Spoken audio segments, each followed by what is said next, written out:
Hello friends, welcome to guidance Guru YouTube channel in partnership with Unacademy. আজ আমরা আলোচনা করব আরআরবি, এনটিপিসি এবং group D general knowledge mock test সিরিজের 50 নম্বর practice set. তোমরা যদি আমাদের এই সিরিজটির আগের ক্লাসগুলি না দেখে থাকো তাহলে তোমরা অবশ্যই আমাদের আগের ক্লাসগুলি দেখে নিও। আমাদের এই ক্লাসটি প্রত্যেক সোম, মঙ্গল এবং বুধবার ঠিক সন্ধ্যে 7টার থেকে হচ্ছে।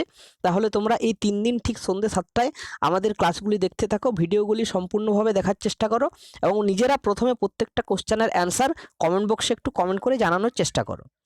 তার আগে বলে রাখি, আনএকাডেমি হলো ভারতের সবচেয়ে বড় অনলাইন লার্নিং প্ল্যাটফর্ম, যেখানে তোমরা বাড়িতে বসেই কিন্তু সমস্ত কম্পিটিটিভ এক্সামের প্রিপারেশন পেয়ে যাবে।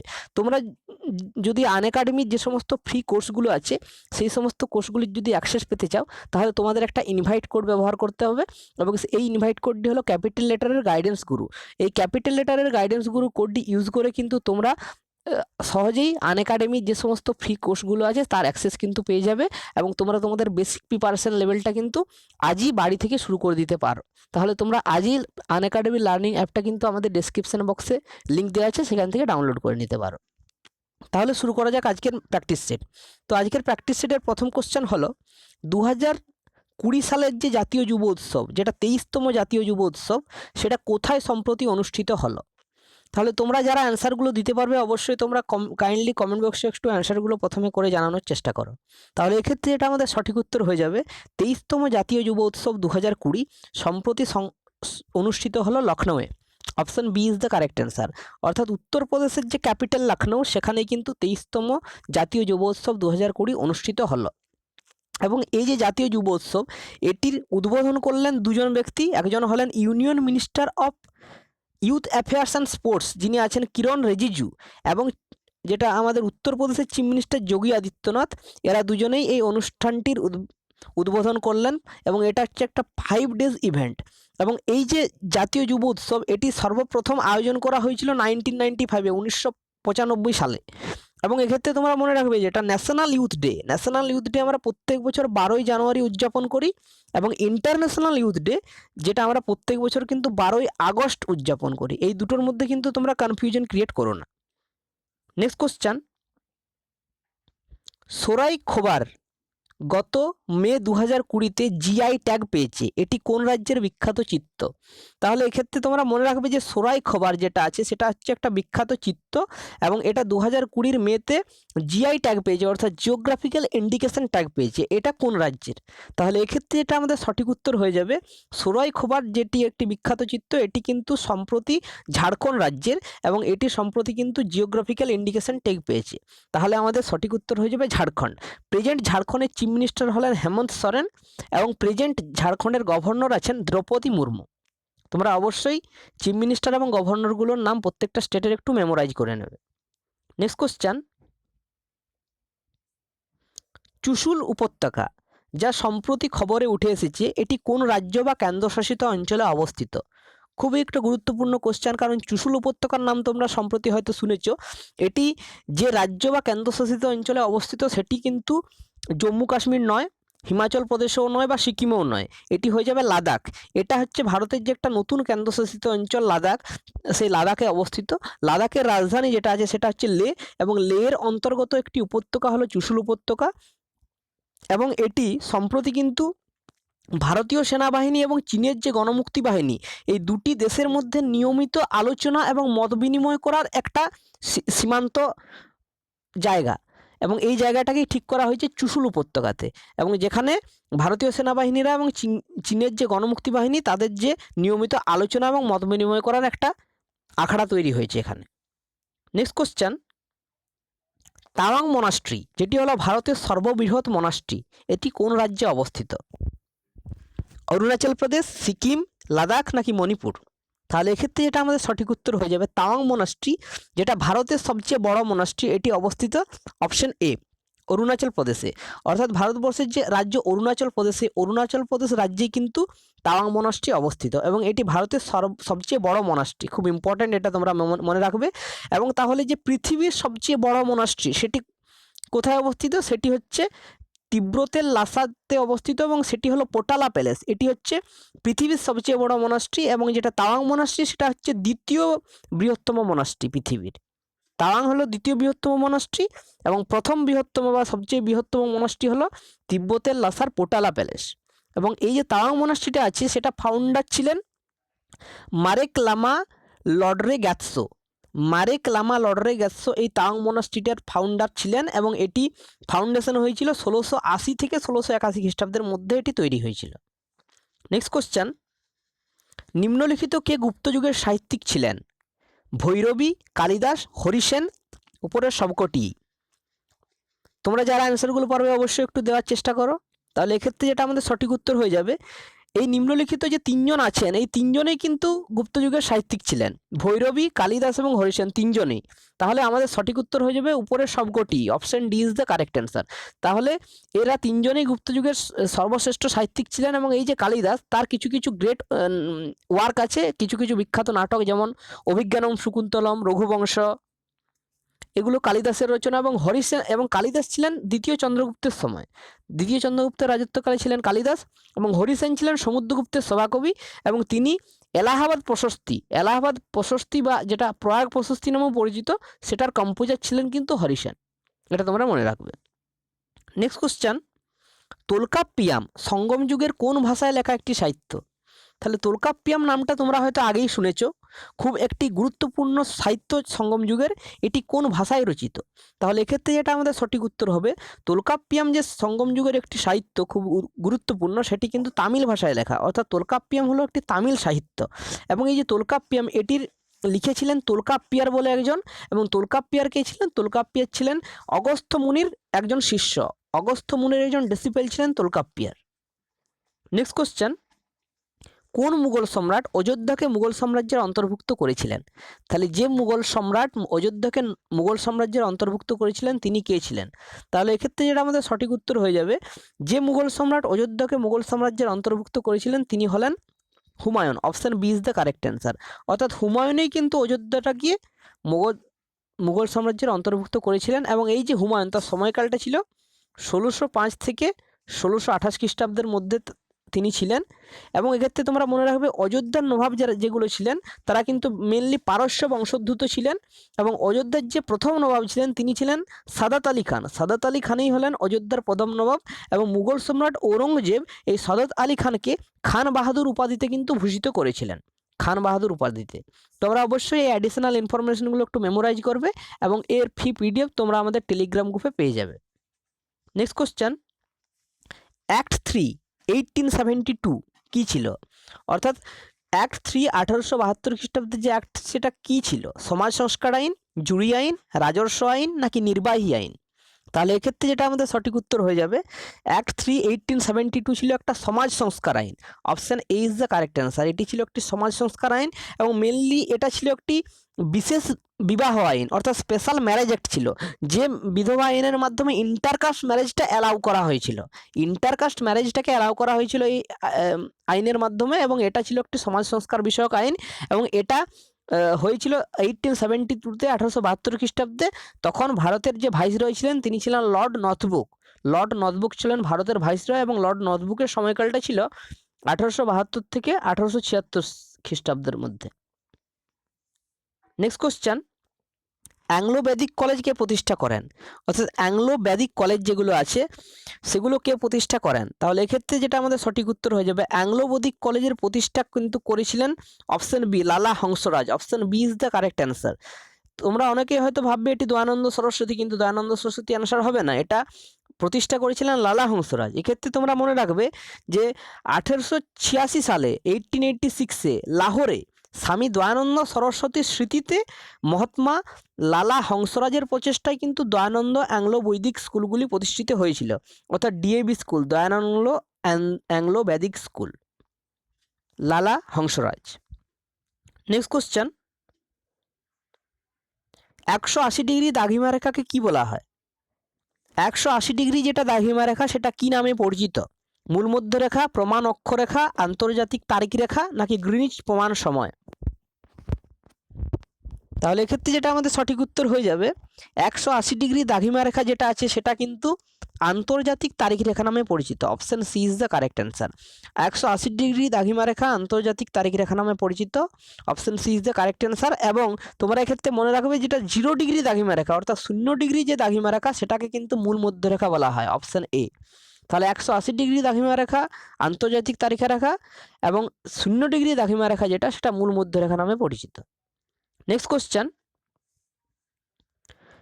নিম্নলিখিত কোন গুরুত্বপূর্ণ বিষয়টি পৃথিবীতে তাপমাত্রা বন্টনকে প্রভাবিত করে? তাহলে এখানের যে নিম্নলিখিত বিষয়গুলো আছে, সূর্যকিরণের আপাতনের হার, সৌর বিকিরণ, স্থলীয় বিকিরণ নাকি সমুদ্র থেকে দূরত্ব, যেটা পৃথিবীর তাপমাত্রা বন্টনকে প্রভাবিত করে। তাহলে এক্ষেত্রে এটা আমাদের সঠিক উত্তর হয়ে যাবে এই 4টি অপশানের মধ্যে সবথেকে বেশি মাত্রায় যে পৃথিবীর তাপমাত্রা বন্টনকে প্রভাবিত করে সেটি হলো সূর্যকিরণের আপাতনের হার। Option A is the correct answer. সূর্যকিরণের যে আপাতনের হার সেটিই কিন্তু পৃথিবীর তাপমাত্রা বন্টনকে খুব বেশি মাত্রায় প্রভাবিত করে। নেক্সট কোশ্চেন, ভারতের বক্সাইট উৎপাদনে প্রথম রাজ্য কোনটি? খুবই একটা গুরুত্বপূর্ণ কোশ্চেন, যে বক্সাইট যে উৎপন্ন হয় তাতে প্রথম স্থানাধিকারী রাজ্য কোনটি? তাহলে এক্ষেত্রে যেটা আমাদের সঠিক উত্তর হয়ে যাবে, ভারতের যে বক্সাইট উৎপাদনের প্রথম স্থানাধিকারী রাজ্যটি হলো Odisha. Option A is the correct answer. অর্থাৎ ভারতবর্ষের যে ওড়িশা রাজ্য সেখানে কিন্তু সবচেয়ে বেশি বক্সাইট উৎপাদন হয়। এবং এক্ষেত্রে তোমরা মনে রাখবে বক্সাইট উৎপাদনেও ওড়িশা প্রথম এবং বক্সাইট যে সঞ্চয় সেই সঞ্চয়ের দিক থেকেও কিন্তু ওড়িশাই প্রথম। অর্থাৎ ইন টার্মস অফ রিজার্ভ এবং ইন টার্মস অফ প্রোডাকশন দুটোতেই ওড়িশা হচ্ছে টপ। এছাড়াও ভারতবর্ষের যে সমস্ত জায়গাতে বক্সাইট উৎপাদিত হয় সেগুলি হলো বিলাসপুর ও মহাকাল পাহাড়, সিংভূম, জামনগর, কোরাপুট, কালাহান্ডি, সম্বলপুর এবং সুন্দরগড়, এই সমস্ত জায়গাগুলো বা ডিস্ট্রিক্টগুলোতে কিন্তু বক্সাইট উৎপন্ন হয়। নেক্সট কোশ্চেন, সংবিধানের কোন ধারা রাজ্য সরকারগুলিকে গ্রাম পঞ্চায়েত গঠন করার নির্দেশ দেয়? অর্থাৎ সংবিধানের কত নম্বর ধারা অনুযায়ী গ্রাম পঞ্চায়েত গঠিত হয়? তাহলে এক্ষেত্রে যেটা আমাদের সঠিক উত্তর হয়ে যাবে, সংবিধানের যে ধারাটি রাজ্য সরকারগুলিকে গ্রাম পঞ্চায়েত গঠন করার নির্দেশ দেয় সেটি হলো ধারা 40। অর্থাৎ 40 নম্বর ধারা অনুযায়ী কিন্তু পঞ্চায়েত ফরমেশন হয় এবং এটি হচ্ছে একটি রাষ্ট্র পরিচালনার নির্দেশমূলক নীতি অর্থাৎ directive principle of state policy. এবং এগুলো আমাদের সংবিধানের পার্ট 4-এর মধ্যে আছে। এবং যদি আমরা আর্টিকেল ধরি, আর্টিকেল 36 থেকে 51 অর্থাৎ 36 থেকে 51-এর মধ্যবর্তী অঞ্চলে আছে এটি। এবং এটি আয়ারল্যান্ড থেকে আমরা অ্যাডপ্ট করেছিলাম। ভারতীয় কনস্টিটিউশন যেটা অ্যাডপ্ট করেছিল এটা আয়ারল্যান্ড থেকে অ্যাডপ্ট করা হয়েছিল। নেক্সট কোশ্চেন, নিম্নলিখিত কোন সংস্থা ভারতে মোট দেশীয় উৎপাদন বা গ্রস ডোমেস্টিক প্রোডাক্ট অর্থাৎ যেটা জিডিপি সেটা গণনা করে? তাহলে ভারতের কোন সংস্থাটি গ্রস ডোমেস্টিক প্রোডাক্ট বা জিডিপিটাকে ক্যালকুলেট করে? তাহলে এক্ষেত্রে যেটা আমাদের সঠিক উত্তর হয়ে যাবে, যে সংস্থাটি ভারতের মোট দেশীয় উৎপাদন বা গ্রস ডোমেস্টিক প্রোডাক্টটাকে গণনা করে সেটি হলো কেন্দ্রীয় পরিসংখ্যান দপ্তর। অপশন বি, অর্থাৎ সেন্ট্রাল স্ট্যাটিস্টিক্যাল অফিস বা কেন্দ্রীয় পরিসংখ্যান দপ্তরই কিন্তু জিডিপি যেটা সেটাকে ক্যালকুলেট করে। Option B is the correct answer. এবং এই যে সেন্ট্রাল স্ট্যাটিস্টিক্যাল অফিস বা কেন্দ্রীয় পরিসংখ্যান দপ্তর এটি এস্টাবলিশড হয়েছিল 2 মে 1951। 2 মে 1951-এ এটি এস্টাবলিশড হয়েছিল। তাহলে তোমরা যারা বাড়িতে বসে কম্পিটিটিভ এক্সামের প্রিপারেশন নিচ্ছ, তোমরা যদি আমাদের আনএকাডেমির যে প্লাস কোর্সের সাবস্ক্রিপশন নিতে চাও সেক্ষেত্রে তোমরা স্ক্রিনে দেখতে পাচ্ছ যে আনএকাডেমিতে তোমরা কিন্তু 1 মাস, 3 মাস, 6 মাস, 12 মাস এমনকি 24 মাসেরও সাবস্ক্রিপশন প্যাকেজ আছে। তোমরা এদের মধ্যে যে কোনো একটা কিন্তু সাবস্ক্রিপশন নিতে পারো। কিন্তু সাবস্ক্রিপশন নেওয়ার ক্ষেত্রে তোমরা আমাদের অবশ্যই যে স্পেশাল ইনভাইট কোড যেটা ক্যাপিটাল লেটারের গাইডেন্স গুরু, সেই গাইডেন্স গুরু কোডটা কিন্তু অবশ্যই ইউজ করবে। কারণ তোমরা যদি এই কোডটা ইউজ করো এক্ষেত্রেও কিন্তু তোমরা এই সমস্ত যে সমস্ত রেটগুলো আছে সেই সমস্ত রেটের উপর কিন্তু ফ্ল্যাট 10% ডিসকাউন্ট কিন্তু পেয়ে যাবে।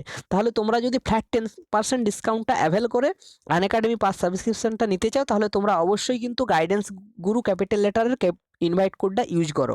এবং তোমরা এই সমস্ত ইনভাইটের মাধ্যমে কিন্তু তোমরা আরও তোমাদের বন্ধুদেরকেও ইনভাইট করতে পারো।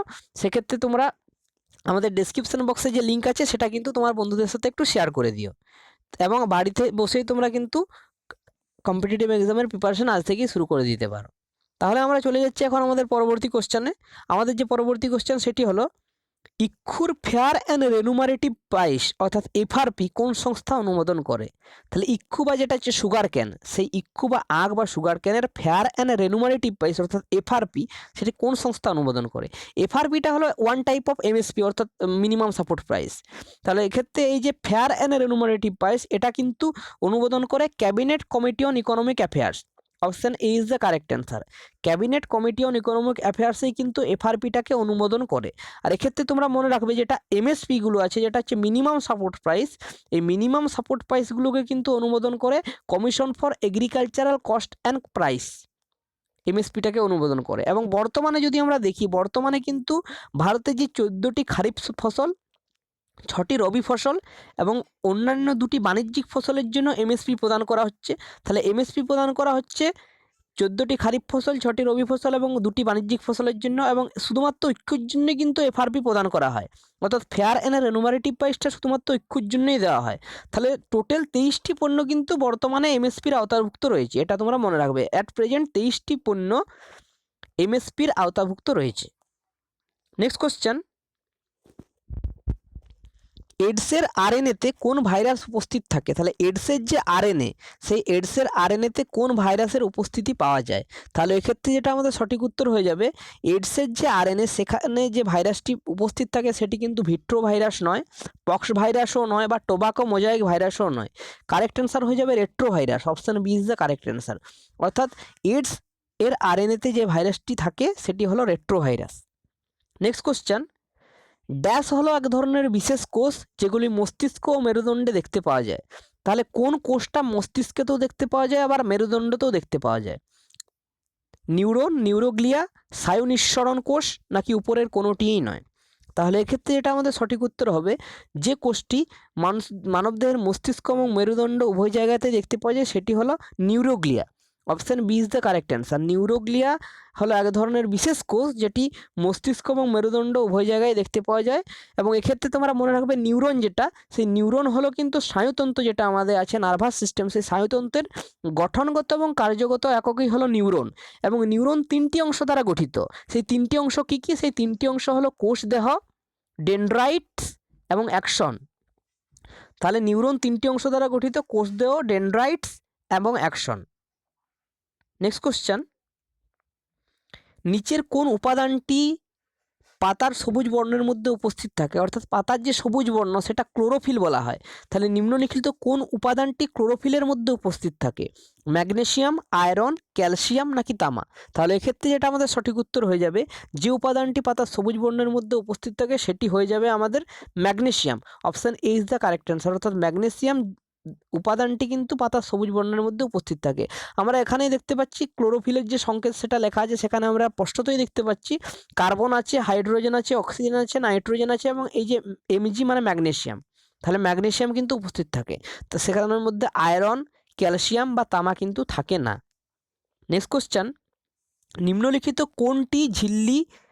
কোন ঝিল্লিটি ফুসফুসকে আবৃত করে? অর্থাৎ ফুসফুসের আবরণের নাম কি? তোমরা যারা অ্যান্সারগুলো দিতে পারবে অবশ্যই কাইন্ডলি তোমরা একটু অ্যান্সারগুলো প্রথমে কমেন্ট বক্সে জানানোর চেষ্টা করো। তাহলে এক্ষেত্রে যেটা আমাদের সঠিক উত্তর হয়ে যাবে, ফুসফুসের যে আবরণ সেটি কিন্তু প্লুরা নামে পরিচিত। Option C is the correct answer. ফুসফুসের আবরণটি প্লুরা নামে পরিচিত, সি হয়ে যাবে এক্ষেত্রে কারেক্ট অ্যান্সার। এবং এক্ষেত্রে তোমরা যেটা মনে রাখবে, আমাদের যে হৃৎপিণ্ডের আবরণ বা আমাদের যে হার্টের আবরণ সেটা পেরিকার্ডিয়াম নামে পরিচিত, পেরিকার্ডিয়াম। এবং যেটা আমাদের ব্রেনের বা মস্তিষ্কের আবরণ সেটা মেনিনজেস নামে পরিচিত। তাহলে এই 3টে অবশ্যই তোমরা মনে রাখবে যে ফুসফুসের আবরণটাকে বলা হয় প্লুরা, হৃৎপিণ্ডের আবরণটাকে বলা হয় পেরিকার্ডিয়াম এবং মস্তিষ্কের আবরণকে বলা হয় মেনিনজেস। নেক্সট কোশ্চেন, নিম্নলিখিত কোষগুলির মধ্যে কোনটি মানুষের মধ্যে অ্যান্ড্রোজেন হরমোন নিঃসৃত করে? সেটোরলি কোষ, লেডিগের কোষ, জনন কোষ, নাকি শ্লেষ্মা কোষ? তাহলে এক্ষেত্রে এটা আমাদের সঠিক উত্তর হয়ে যাবে, এই নিম্নলিখিত 4টি কোষের মধ্যে যে কোষটি অ্যান্ড্রোজেন হরমোন নিঃসৃত করে সেটি হলো লেডিগের কোষ। Option B is the correct answer. এই লেডিগের কোষেই কিন্তু মানুষের মধ্যে অ্যান্ড্রোজেন হরমোন নিঃসরণ করে। এবং এই যে অ্যান্ড্রোজেন হরমোন এটি হলো পুরুষ যৌন হরমোনের একটি গ্রুপ, মনে রাখবে তোমরা, এটি হলো পুরুষ যৌন হরমোনের একটি গ্রুপ হলো androgen hormone. Next question, Henry কিসের একক? তাহলে হেনরি যে এককটা সেটা কিসের একক?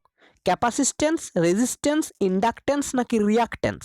তাহলে এক্ষেত্রে যেটা আমাদের সঠিক উত্তর হয়ে যাবে, আশা করি তোমরা অনেকেই এই উত্তরটা দিতে পারবে। হেনরি হলো ইন্ডাকট্যান্সের unit. The unit of inductance is henry. Option C is the correct answer. ইন্ডাকট্যান্সের একক হলো হেনরি, এবং যে ক্যাপাসিট্যান্স, এই ক্যাপাসিট্যান্সের একক হলো ফ্যারাডে, মনে রাখবে। এবং রেজিস্ট্যান্স বা রোধ, এর একক কিন্তু হচ্ছে ওহম। নেক্সট কোশ্চেন, উত্তল লেন্সের কাজ কি? উত্তল লেন্সের কাজ কি? এটি আলোক রশ্মিকে অভিসারিত করে, এটি আলোক রশ্মিকে অপসারিত করে, সর্বদা সদ্বিম্ব গঠন করে, সর্বদা অসদ্বিম্ব গঠন করে। তাহলে এক্ষেত্রে যেটা আমাদের সঠিক উত্তর হয়ে যাবে, তোমরা কিন্তু সর্বদাই মনে রাখবে উত্তল লেন্স যেটা আছে, উত্তল লেন্স কিন্তু আলোক রশ্মিকে অভিসারিত করে। Option A is the correct answer. Option A is the correct answer. উত্তল লেন্সের কাজ হলো আলোক রশ্মিকে অভিসারিত করা, এবং এই জন্যই উত্তল লেন্সকে অনেক সময় অভিসারী লেন্সও বলা হয়, অভিসারী লেন্স। তাহলে অবতল লেন্স হয়ে যাবে এর ঠিক উল্টোটা, অর্থাৎ অবতল লেন্সের প্রধান কাজ হলো আলোক রশ্মিকে অপসারিত করা, এবং এই জন্য অবতল লেন্স যেগুলো আছে সেই অবতল লেন্সগুলিকে অপসারী লেন্স বলা হয়। উত্তল লেন্স তাহলে হয়ে যাবে অভিসারী লেন্স, এবং অবতল লেন্স হয়ে যাবে অপসারী লেন্স। এবং এক্ষেত্রে তোমরা আরেকটা জিনিস মনে রাখবে যে অবতল লেন্স যেগুলো আছে তাদের যে ফোকাল দৈর্ঘ্য বা ফোকাস দৈর্ঘ্য সেটি কিন্তু ঋণাত্মক, সর্বদা কিন্তু ঋণাত্মক, এবং উত্তল লেন্স যেটা আছে তার কিন্তু ফোকাস দৈর্ঘ্য সর্বদাই ধনাত্মক। নেক্সট কোশ্চেন, আমাদের মহাবিশ্বের দুটি বস্তুর মধ্যে ক্রিয়া সম্ভব কোন আকর্ষণ বলের কারণে? তাহলে মহাবিশ্বের যে দুটি বস্তু, সেই দুটি বস্তু কিন্তু পরস্পরকে আকর্ষণ করছে, এটি হলো নিউটনের মহাকর্ষীয় সূত্র। তাহলে কারেক্ট অ্যান্সার হয়ে যাবে আমাদের মহাকর্ষীয় বল। Option A is the correct answer.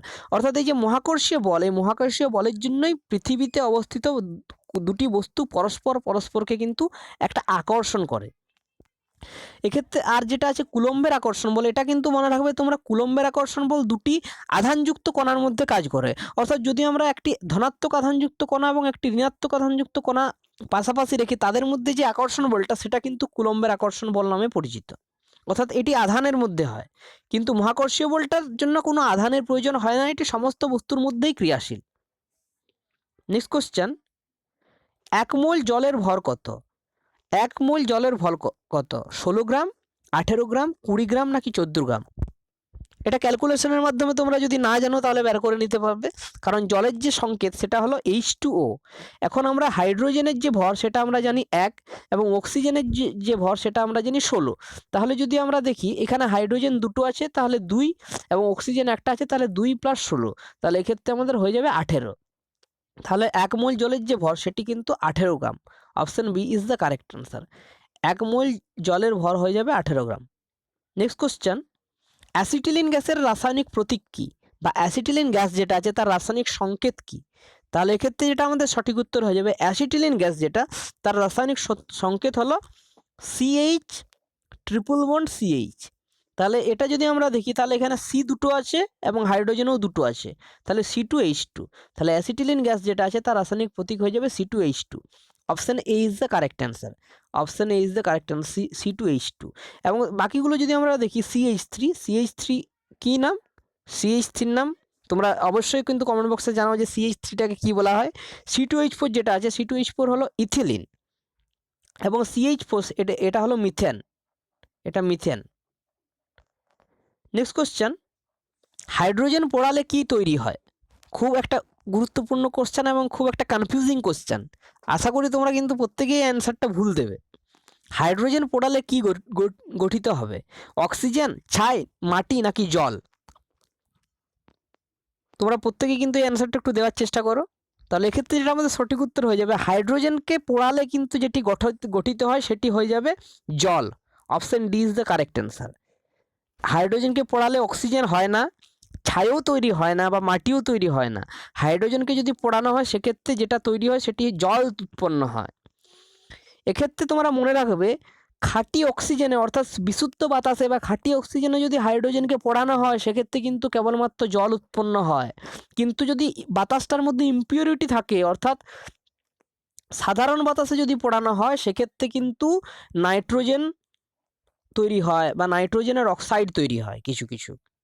এই দুটো জিনিস মনে রাখবে। তাহলে খাঁটি অক্সিজেনে যদি হাইড্রোজেনকে পোড়ানো হয় সেক্ষেত্রে শুধুমাত্র জল উৎপন্ন হয়, কিন্তু যদি সাধারণ বাতাসে পোড়ানো হয় তাহলে সেক্ষেত্রে কিন্তু নাইট্রোজেনের সাথে এটি মিশে যায় বাতাসের এবং নাইট্রোজেনের সাথে বিক্রিয়া করে কিন্তু এটি নাইট্রোজেনের অক্সাইড তৈরি করে।